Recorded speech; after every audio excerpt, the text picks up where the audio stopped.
Hey everybody, welcome to another episode of After Impact. I am your host, Tom Bilyeu, and I am here with none other than Agent Smith. Mr. Bilyeu. What is up, dude? You ready for Goggins? I know you're ready for Goggins. Oh, I am more than ready You've for been Goggins. waiting for this for weeks. I have. I'm excited about this one. Yeah, you are. Yes. So welcome to Facebook Live, everyone, to the podcast, YouTube. This is After Impact, the show where Tom and I go deep into the episode of impact theory that launched this week. And this week was David Goggins, who you probably don't know, but he's about to blow your mind. Yes. Very simply, he's arguably he's the toughest man in the world. Period. We'll say. Yeah. Dunzo. Yep. He's a Navy SEAL and he's an endurance athlete. He's done all kinds of races that are just insane. If you watch the episode, he'll talk about those, talk about training for those. Or not training, as the case may be. Or just jumping into them and seeing if he can 100-mile race. Survive, literally survive. It's that serious.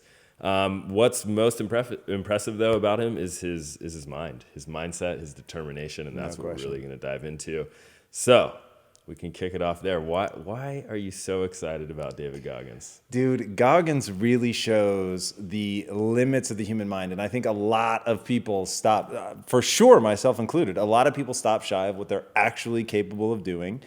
And he shows that the boundary isn't like a little farther than you think. It's like really far from where you think it is. And the man ran a 100-mile race around a track. So a mile track, like imagine just running that for 24 hours to reach 100 miles in 24 hours, which was what he had to do to qualify for another soul-destroying race.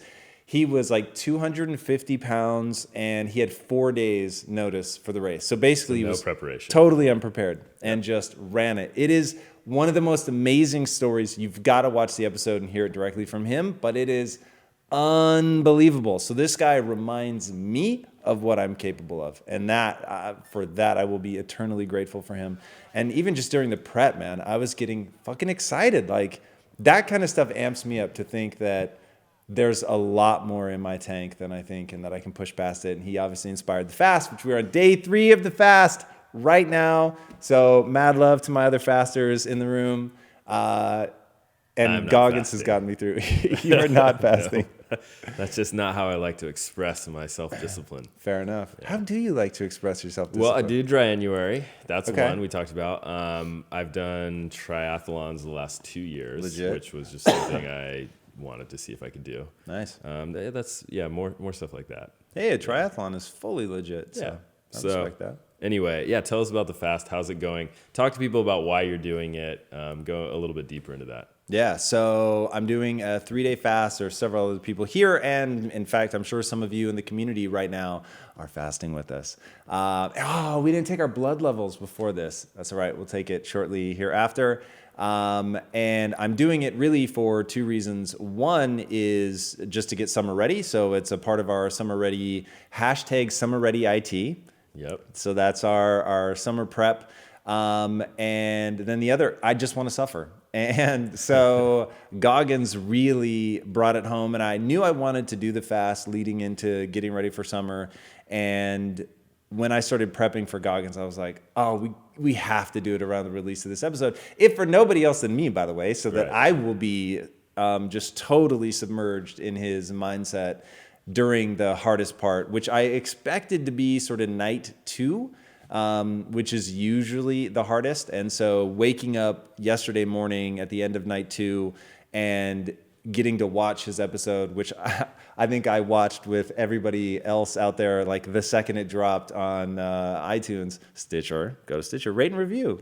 And it was awesome. It was like exactly what I needed. So staying focused on the positive nature of the suffering, that you're doing it to suffer. And both times, the last 2 times that I fasted, I've really wanted Advil because I've had a headache. And the first time I didn't do it because I was afraid there were calories in it. And the second time I had looked to find out there are no calories in Advil. You'd be happy to know. But I just couldn't bring myself to take it. I was like, this is part of the point, is to suffer. And How are the headaches this time? Much, much better. I know how to do keto now, which made the transition. Like, I came straight off of Christmas the last time I did a fast. So I'd been eating nothing but sugar. It was amazing and fun. But then transitioning into a fast is brutal because your brain is just screaming for glucose. Yeah. So I did it a little more intelligently this time. It was much more manageable. Yeah, it's interesting you talk about how watching the episode is keeping you motivated through this fast. And Goggins touches on motivation a little bit, and I know visualization is key to him, but really he says that motivation is going to come and go, and it's about drive. Right. You got to have the drive. So tell me about that. I love that. Yeah. How do you cultivate the drive? Wow, you just like pulled a switcheroo right at the last second, making this nearly impossible to answer. How do you cultivate drive? Part number one is identity. I want to be a certain somebody so badly that I just have to I have to act in accordance with that belief. Like that's just critical for me. And I spend a lot of time cultivating my identity. That's huge for me. And then the other is I say things out loud, which helps a lot. So I tell people, hey, I'm going to do this fast. I did that whole rant where I was like, do you really think that I would come out here, say all the things that I'm saying, and then buckle for any reason during the fast, right? Knowing that I'm essentially putting a gun to my head. And that for me to back out for any reason would just be absolutely fucking insane. Like, I would never tolerate that in myself. I hope you guys wouldn't tolerate that from me.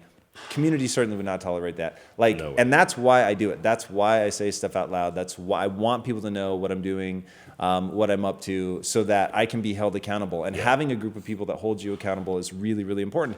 And then you have to have a future that is so compelling to you that you're willing to push and drive and suffer to get there.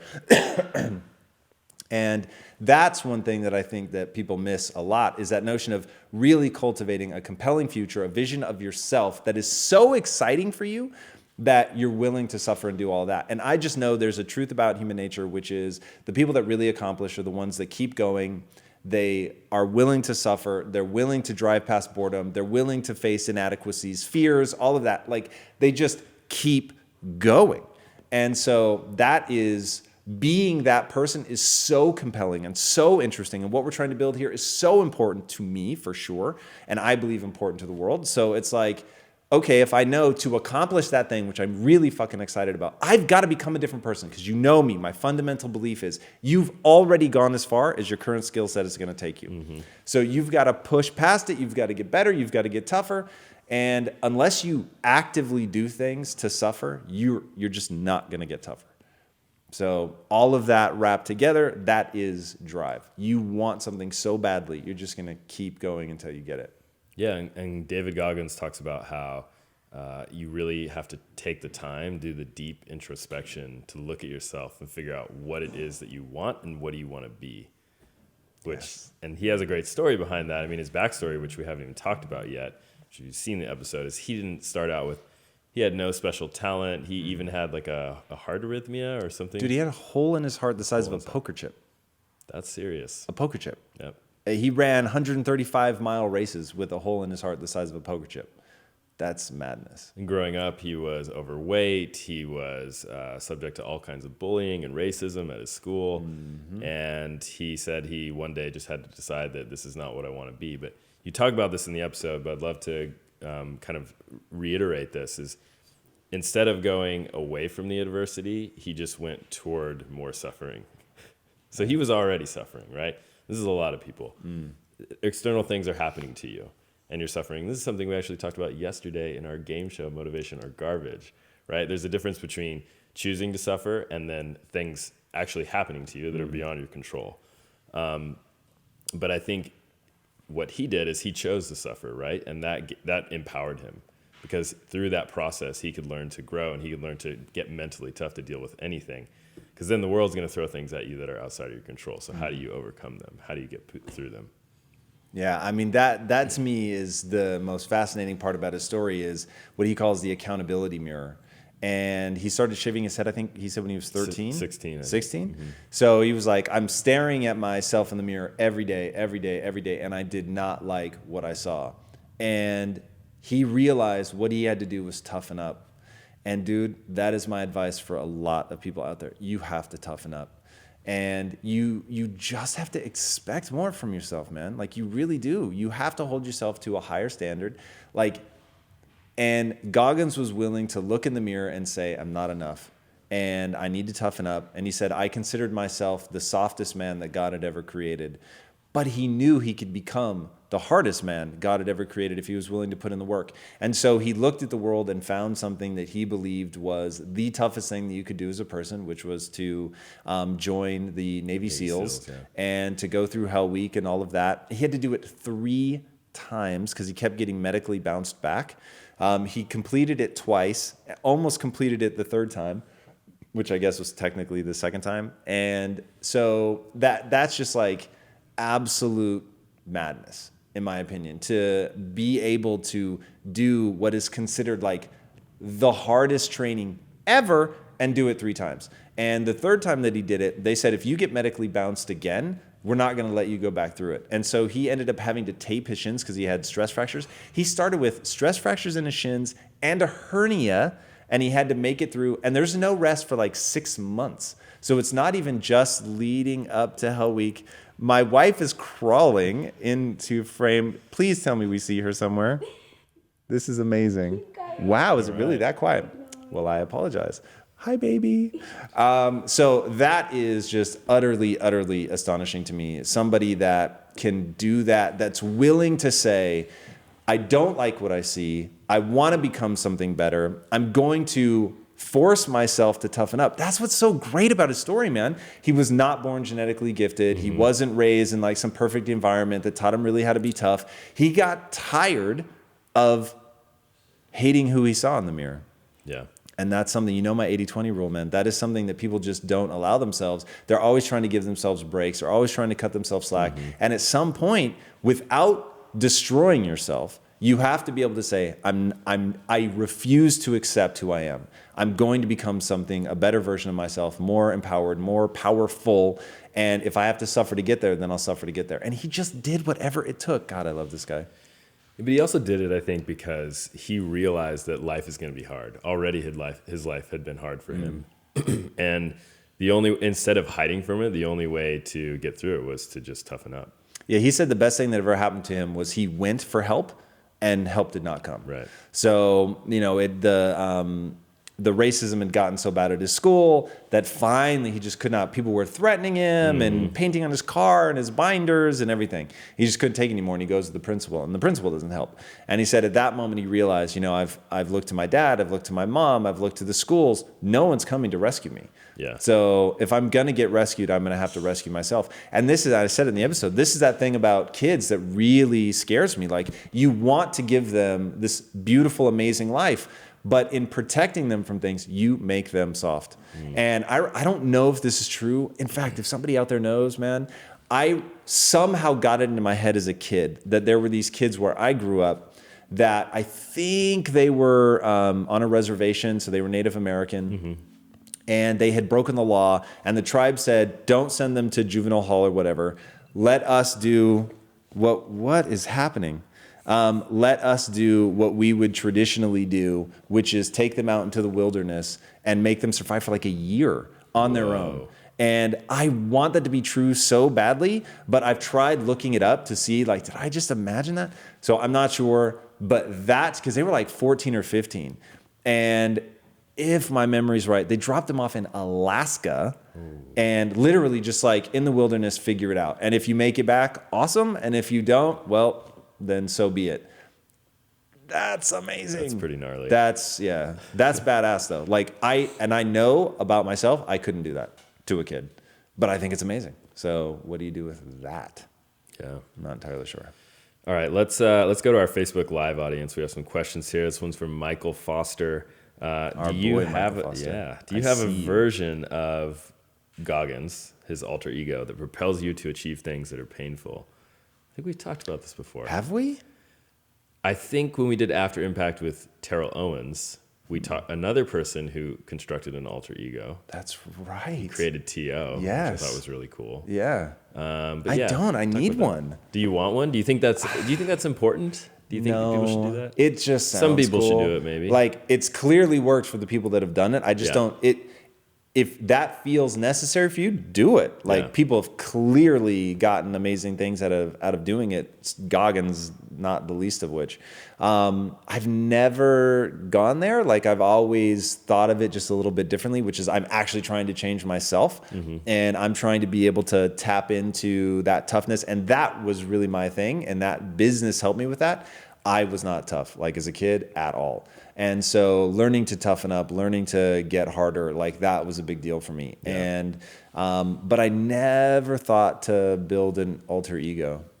All right. So yeah, that wasn't my way of handling it, but obviously seems to have worked really well for the two that you just mentioned. Definitely. Here's a question from Jumani. He says, Goggins said that self-talk was one of the things that got him to do what he does. Do you think the 80-20 rule for the darkness is critical in self-talk?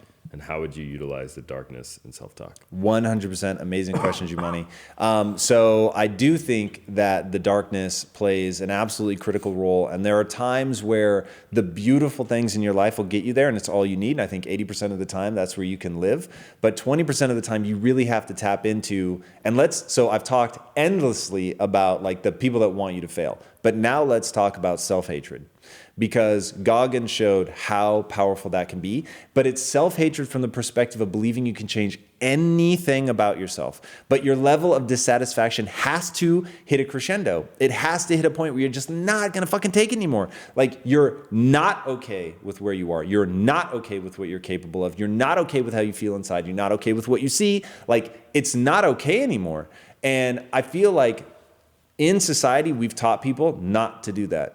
And that is to their detriment. Now, once you let that become corrosive and self-destructive and you either forget that you can change anything or don't believe it, then looking at how you're not good enough, like if you aren't thinking I'm not good enough yet, you're in trouble. If you just think permanently and forever, I'm not good enough, it will be a corrosive technique. It will totally ruin you. You've got a fixed mindset, address that first. But once you have a growth mindset and you're willing to say, I'm not good enough yet. I'm just simple as, I'm not good enough yet. And now I'm going to do whatever it takes to improve myself because I'm not willing to live a life where I was shy of expressing my potential. And that's why I open every fucking episode of Inside Quest. And I'm afraid that I'll just say the words and people won't feel them. But every show opens with, "You were here, my friend," which is a fucking reference to The Matrix, for those who don't know that. "You were here, my friend, because like me, you know that human potential is nearly limitless. But having potential and actually doing something with it are not the same. Most people have all this amazing latent potential. They could do insanely cool stuff, but they break." And if I can just, without naming names, several people reached out to me in the DM and were like, I started the fast, but how do I see this through? And how do you see it? How do you see it through? You don't stop. Like, there is no magic. You don't allow yourself to stop because you make that demand of yourself because there's no one to hide from. Like, for instance, I'm taking my blood because I want to see like what's happening and I want to make sure that my ketones are producing. And I want people to know, like, I'm not in the fucking back room, like, eating a ding dong. And you can know that for two reasons. One, it's in my blood and there's nowhere to hide with that. And then two, what would it matter if I trick other people? I'll know. Yeah. Like, every time I look in the mirror, I'll know. And that's part of the reason that I didn't do the Advil. Because it's like, I know. Like, some little voice in me was like, you'd have to asterisk the fast. Like, maybe you can still count it, but there's a fucking asterisk. Like, just no two ways about it. And that, like, having something in you that you believe that you want for yourself, like, that is critical. And that's how you see the fast through. Yes, it sucks. Like, who got into this thinking that it's not going to suck? Like, it's going to suck. The whole point is to find out who you are. The whole point is to go, wow, this really sucks. And do I want to be this person badly enough that I'm willing to push through? And if you don't, at least own it. But don't try to hide from it. Don't sketch out. Don't be confused. Like, you didn't man up. Simple as. Yeah.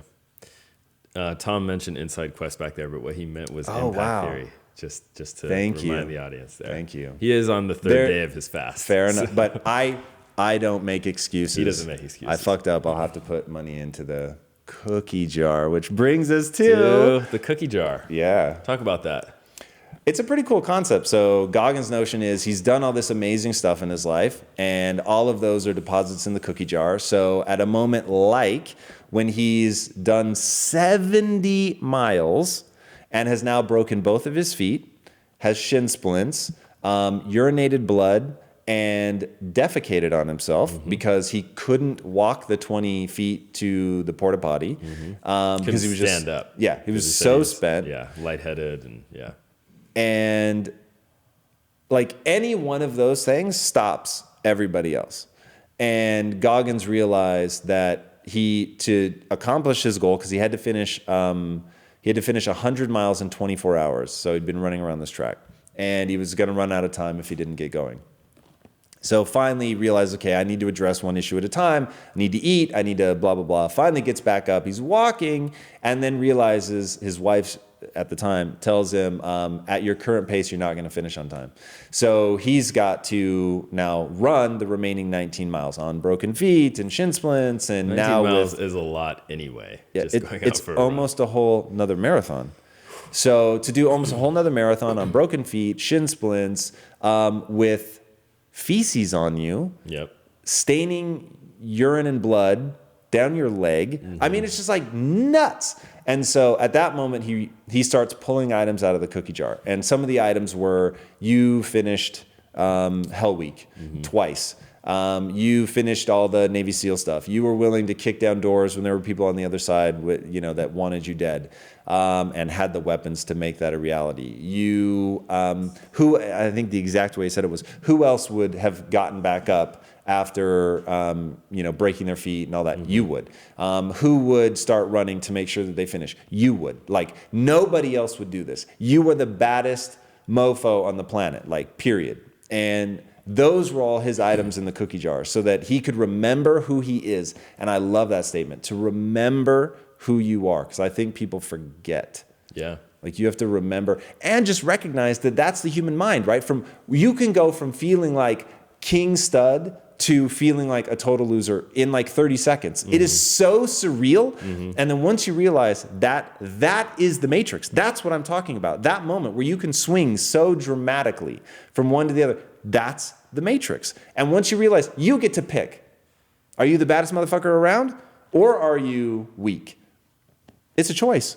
And so for him, the cookie jar is a way of remembering to make the right choice. I love that. And I think for people who are ambitious, who are always trying to improve, who are looking at their inadequacies and saying, how do I get better? It can be easy to forget where you've come from and what you've accomplished to get that far. So what do you recommend for people to mentally build that cookie jar? I mean, write it down if you have to. Like, literally keep a list. Like, these are going to be my 15, 20 go-to moments where I really showed up. And if you only have one or two, then write those one or two and say, like, I'm going to keep doing things to add to my cookie jar. And it gives you a way. It's like gamifying your internal dialogue. It gives you a way to say, like, this fast for me is another thing in the cookie jar, right? The having a headache during a fast. Like, that's a cookie in the cookie jar. Like, doing all the things to push through, doing a double episode with the flu, that's a fucking cookie jar moment, right? Yeah. So it's like, hey, you've got to show up and play in those moments, because those are the moments that you're going to be proud of. Like, those are the moments that give you a deposit in the cookie jar. So doing the hard things, do the hard things. Like, that's suffer, do the hard things. That's where you earn credibility with yourself, going to the gym, right? When you stopped before you absolutely had to, and when you really fucking pushed. You're never going to be proud, no matter what I tell you. You're not going to be proud of the moments where you stopped too soon, but you'll really be proud of the times that, like, I remember one time having to just sit in my car because I had done legs so hard that I was like, and there's this weird delay with legs where it was like 20 minutes later, and I was like, if I get up, I may vomit or just straight fall over. So I literally just had to sit there, and I was like, wow, this really sucks. But now I'm proud of this one because I obviously pushed it that hard. Yeah. I want to go back to the darkness. So you talked about having a bit of self-hatred to look nakedly at the things you're not good at and then to work on them.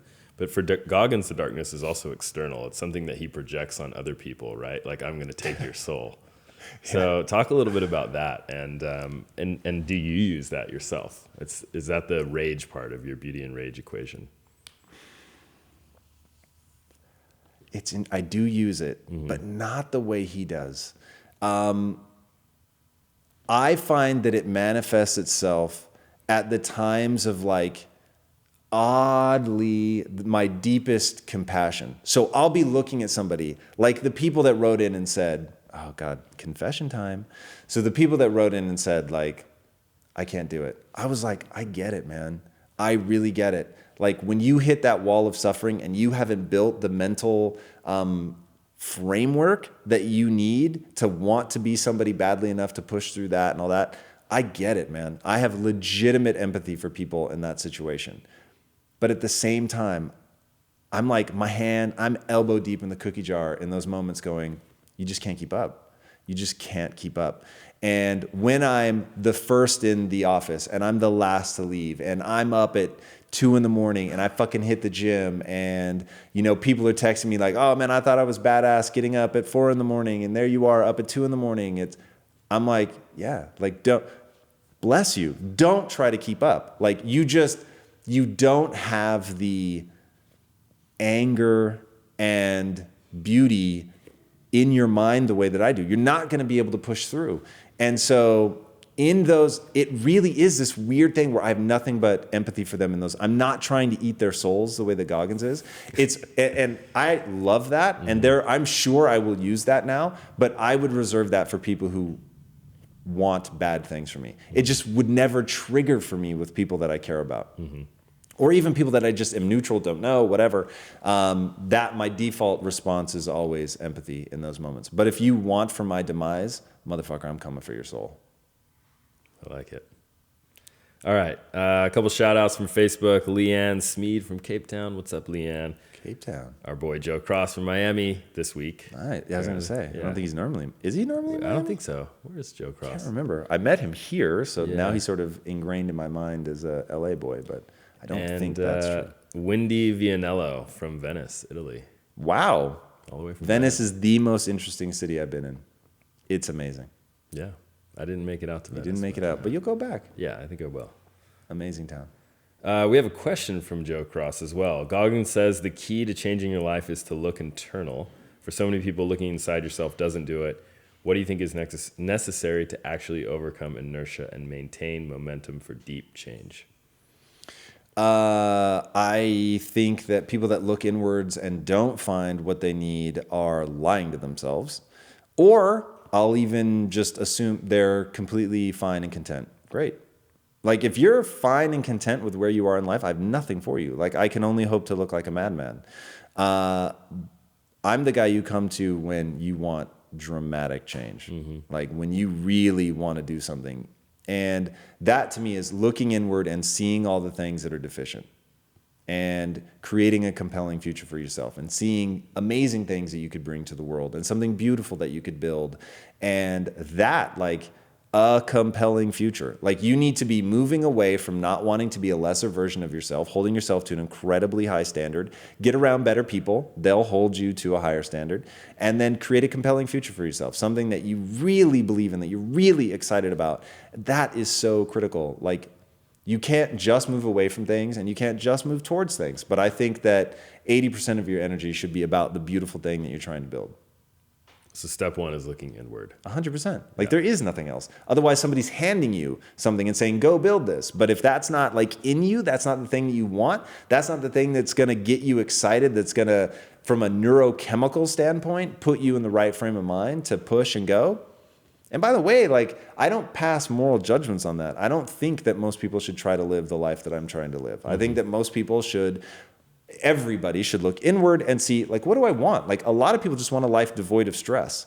And my life is anything but devoid of stress. Like I leverage stress to keep me going, to keep me moving, to keep me hungry, looking over my shoulder, making sure that I'm paranoid and going as hard in the forward direction as humanly possible. So if you want a monkish life, if you want just peace and tranquility, that is a very doable life, but it is a very different type of introspection. So what does someone do? Because Goggins says that, you guys are in lockstep with this. Look inward, find out, and he really says, find out who you are at your core. That's step one. What do people do if they're doing a lot of deep work, self-reflection, and they still don't know who they are? I thought you were going to ask something else. I'm going to answer this something else because it's easier. Okay. If you look inwards and don't like what you see, which is, I think, where most people end up, is there even such a thing as not knowing who you are? I don't think there is. Maybe in the sense of not knowing what you want out of life. That's very different. That's like, how do you take an interest and turn it into a passion, which we'll talk about, but maybe not during Goggins. So if you look inward and you don't like what you see, then it's about massive action. It's about, what do I need to do to become that person? Like, there is an answer, and it's the thing that you don't want to say. It's the thing that's at the edge of your consciousness that you're trying not to allow yourself to say, and say that thing and go do whatever you need to do to get good at that thing. Like it, and it is like interest. Everybody knows what they're interested in, but they've got some off switch where they've passed a judgment on it, where it's like, well, I can't go do that, right? Like, I could never make money doing that. I could never make a living doing that. I could never tell my parents I do that. And so and it's not like they recognize, oh, this is that thing Tom is talking about. It seems so patently obvious to them that they could never do that they could never tell the world that they do that they brush it off, and it's like stumbling over gold. So they're there in their sort of mental construct, and the answer is ubiquitous. It's the thing that they love doing. It's the thing that makes them the most happy. And just a lot of times that thing on its surface seems stupid. And so they don't push. And therein lies the tragedy. When people think they're letting other people's view of what they like and they're interested in stop them from pursuing that thing. Now, not everything turns into a multi-million-dollar business, but it doesn't necessarily need to. Like, figure out, like, if that makes you feel alive, like, let's take quilting. If quilting makes you feel artistic and creative and you love doing it and hours go by and you don't even notice, like, find a way. Like, even if it's making $45,000 a year doing it, move to a small town where the cost of living is crazy low, and find a way to quilt in one of the, the tiny houses in an inexpensive town. And if that's the thing that makes you come alive, then there you go. By the way, the day or the day after, I don't think I sent it to you, which is really dumb. I had mentioned those people that took their kids out on a boat and for years. Do you remember talking about that? No. God, was I talking to? I think you were talking to someone maybe else. I was talking to Dr. Finesse. It was during live. And anyway, that day or the next day, I read a story on, I think, Reddit about a kid who was like, hey, I grew up on a boat. And I have I bring that up because even the craziest stuff like that can be done with kids. And this kid was like, I wouldn't trade it for anything. Right. So you can construct your life in such a way where you're able to bring your most exhilarating life to the forefront. All right, love it. Here's a question from YouTube from Fathead. Tom, how do you climb out of the trap of not... Hold on. What? Can we talk about Fathead for a second? I don't know Fathead. Do you know Fathead? I don't know Fathead, Okay. but I'm guessing, unless it's a reference to something cool and powerful that I don't know about, very subtly, he's injecting a negative into his perpetual world. And that is fucking dangerous. So, and I would just say, and if somehow Fathead is empowering for him, the rest of the world goes, Fathead? It's not a positive. So you got to be careful with shit like that. This is how people very subtly erode themselves. You have to be really, really careful. Maybe Powerhead. He can change his name to Powerhead. That would be amazing. Right, so Fathead. Powerhead has a question. Next time we see you in the comments, Powerhead. That's what we're looking for. His question is, Tom, his or her question. Tom, how do you climb out of the trap of not feeling like you are worthy of massive success? I come from an upper middle class family. My parents make good money and we never struggle to pay bills. However, I want more. I want to push for bigger things to change the world, but feel like I don't deserve it. Wow. Well, here's the good news. This is all belief systems. So do and believe that which moves you forward. Start with that, okay? So make the demand of yourself that you do and believe only that which moves you towards your goals. So believing that you don't deserve it does not move you towards your goals. So now that you have the belief that you only do and believe that which moves you towards your goals, you can immediately get rid of that. So even though it feels more real than what you're going to tell yourself, which is that you do deserve it, I get it. The negative thing feels real. The positive thing does not feel real. You still have to jettison it. Anything that does not move you towards your goal. So your goal is to do something better, to become something more. You have to start with that belief. That will do a lot of things. And then, man, be protective of who you are. Like allowing other people to call you fathead, calling yourself fathead. Danger, danger, danger, Will Robinson. And now that I know that he or she does not believe that they're worthy, I promise you, fathead is a negative. It's derogatory. And they just subtly let that into their lives. This is like an awesome, and thank you, by the way, because I know there's a lot of vulnerability in this, but there's just blocking and tackling of the belief system that you have to do. And that's why the 25 bullet points, start living them. Human potential is nearly limitless. Only do and believe that which moves you towards your goals. Like they're just basic infrastructure for your mind that you have to put in place. It's a belief system that will allow you to empower yourself to go out and acquire skills. At the end of the day, that's what the belief system is about. To believe that you can, that you should, that you're worthy, all of that, and then to actually know how to go out and do it. How do you remove negative self-talk from your life? You don't. Never try to remove the negative self-talk. Negative self-talk is incredibly powerful, but pay attention to the balance. So negative self-talk usually is pointing out something that's real. So help me understand the difference then between calling yourself fathead and negative self-talk. Because your balance is eternally fucked if your name is fathead. Okay. It's just ever present. So having negativity be ever present, and literally it's his name. Mm-hmm. Can we say that would be part of your identity? Yeah. So part of his identity is, or her, is this self-defeating, I'm a fathead, I'm not good enough, I don't deserve it. So your balance is never going to be 80-20 in that world. His name should be like, why do I wear Batman, Iron Man, like all this superhero stuff, Star Wars, Jedis, like, because I want to be surrounded by that. Mm-hmm. I want Bruce Wayne staring back at me when I look in the mirror. I want Yoda throwing quotes out at me, like all the time, all the time, all the time. So I'm constantly surrounding myself with that stuff, the positive reminders. So negative self-talk is usually pointing out something that's real. Hey, you're lazy. That's one that I get a lot. And I'm like, yes, I am lazy. So I need to have rules. Hey, since I'm lazy, I should probably have a rule about how rapidly I get out of bed. Okay, so that's where my 10-minute rule came from. I know that I'm lazy, and I'm very good at coming up with excuses, so I should probably work out first thing in the morning because I hate it so much.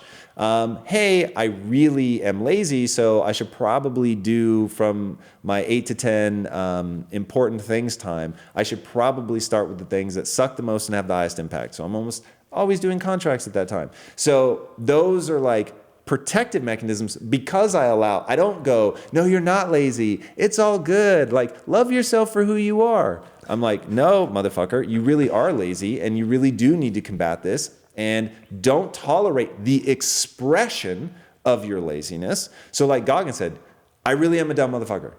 Cool. What do I need to do to get educated? Right? He didn't wallow in that. He didn't say, oh, I could never become anything. He just said, acknowledge the truth. You are dumb. And so what do you have to do right now today to start educating yourself? That's where people have wins because they're just not afraid to be real. Yeah. So I don't think people should get rid of the negative voice. I think the negative voice is there to serve you, but you have to relegate it to 20%. And when it crops up at 21%, you shut the fucking door on it. Simple as. And use it as a trigger to action. 100%. Don't always. Let it paralyze. Always, always, always. Well said. Great. All right. Here's a question from Cameron, RN. How often do you use the dark side for motivation compared to letting go of a dark past?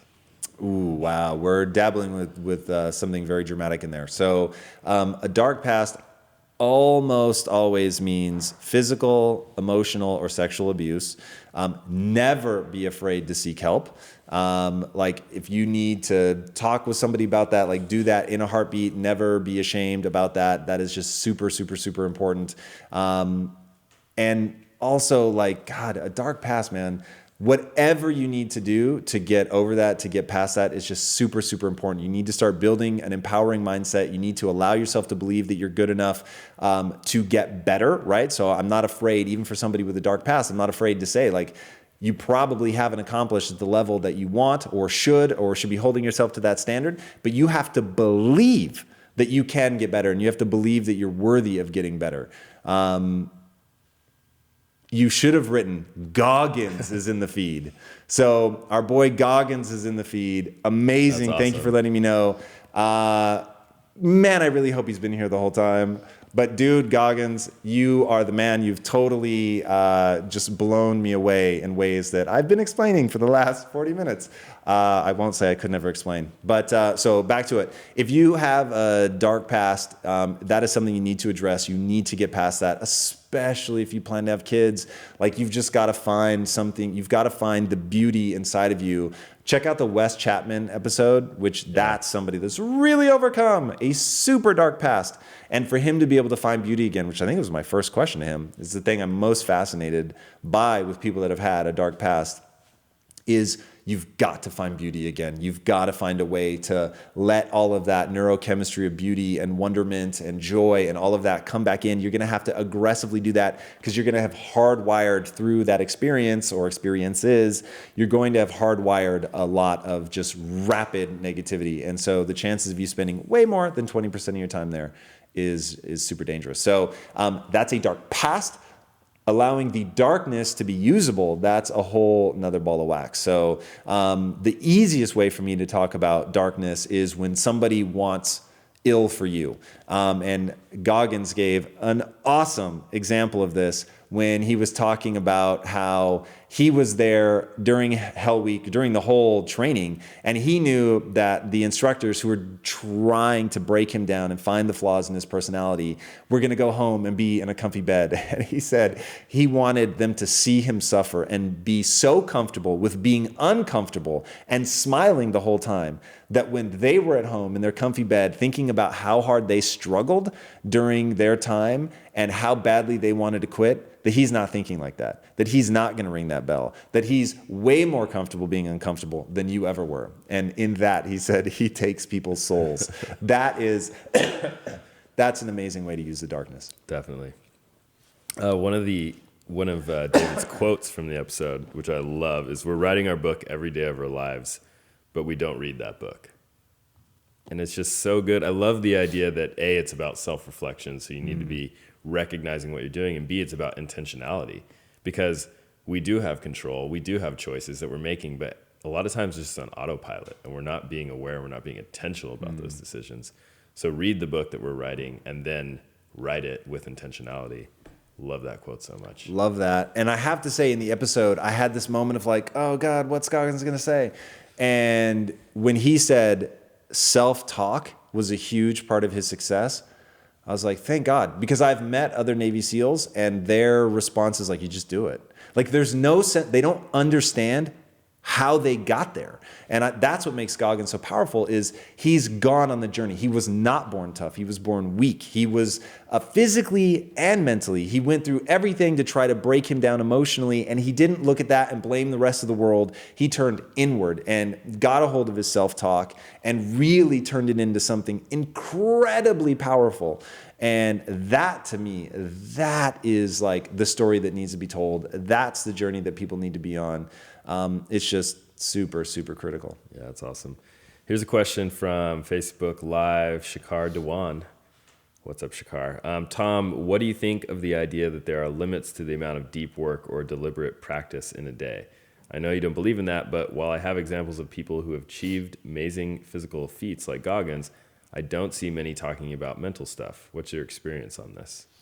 It's not that I don't believe it. Is there a limit to the deep work that you can do? Probably, but like anything, it's so much farther away than where people actually stop that don't even worry about that. Don't think, like, you'll transition into something no matter what. Like, just do as much as you can possibly bear. First of all, you'll see that it goes farther every day and that you get better at it. And like anything, even discipline, focus, like those things can be improved over time.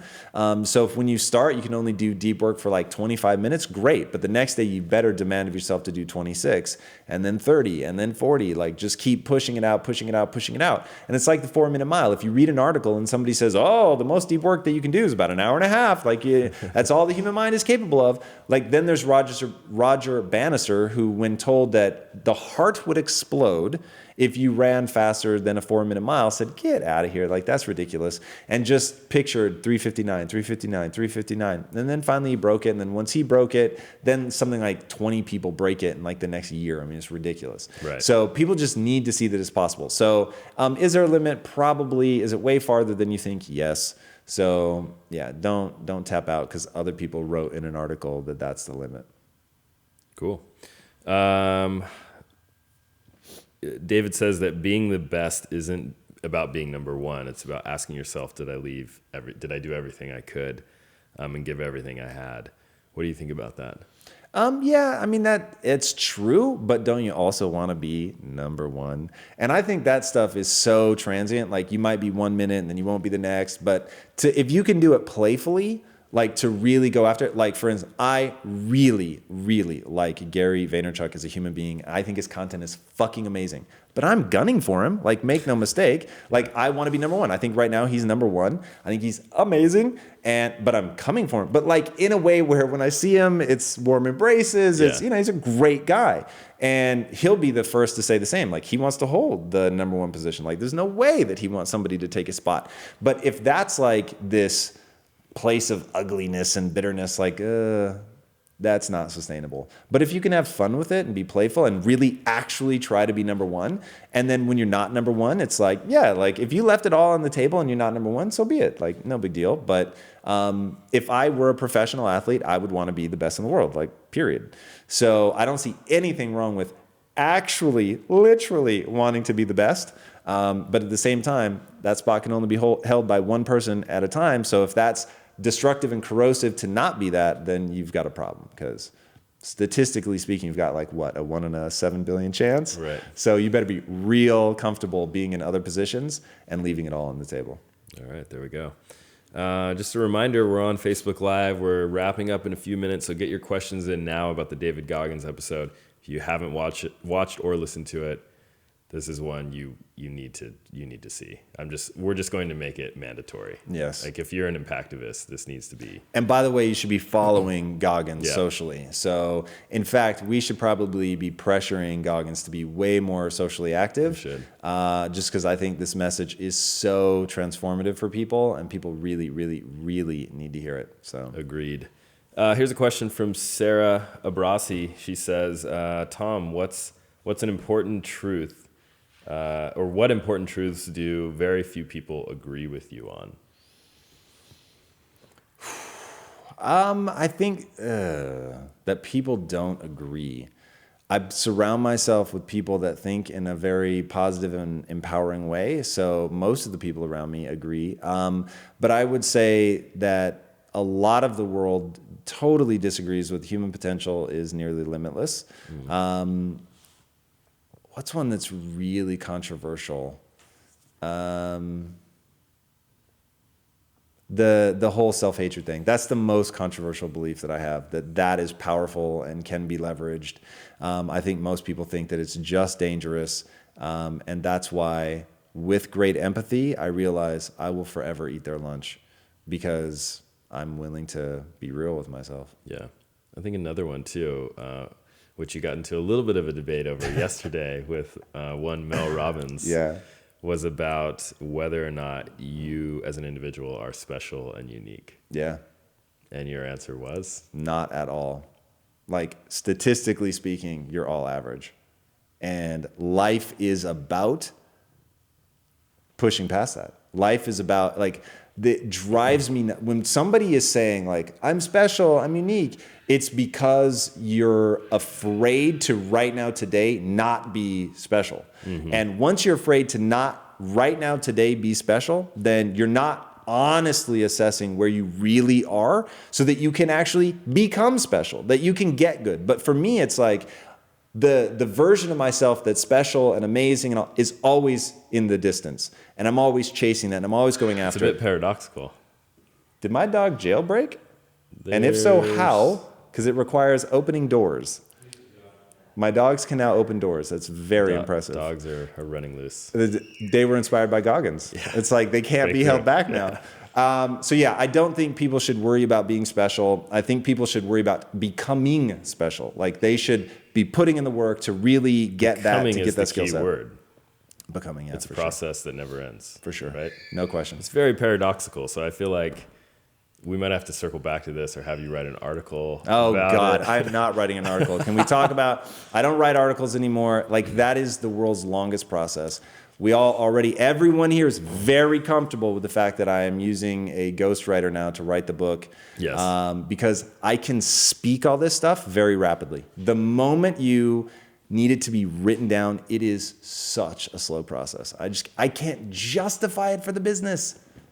Okay. So, well, but we have that guy that wrote, if he can write emails, like this guy writes in the impact theory universe so well. Indeed. Can we give him a shout out? What's his name? Do you remember? Gerald? I think it is Gerald. I don't know his last name though. Okay, but that's good. Well remembered. We're Gerald, gonna get connected. We tweeted back at you. That was amazing.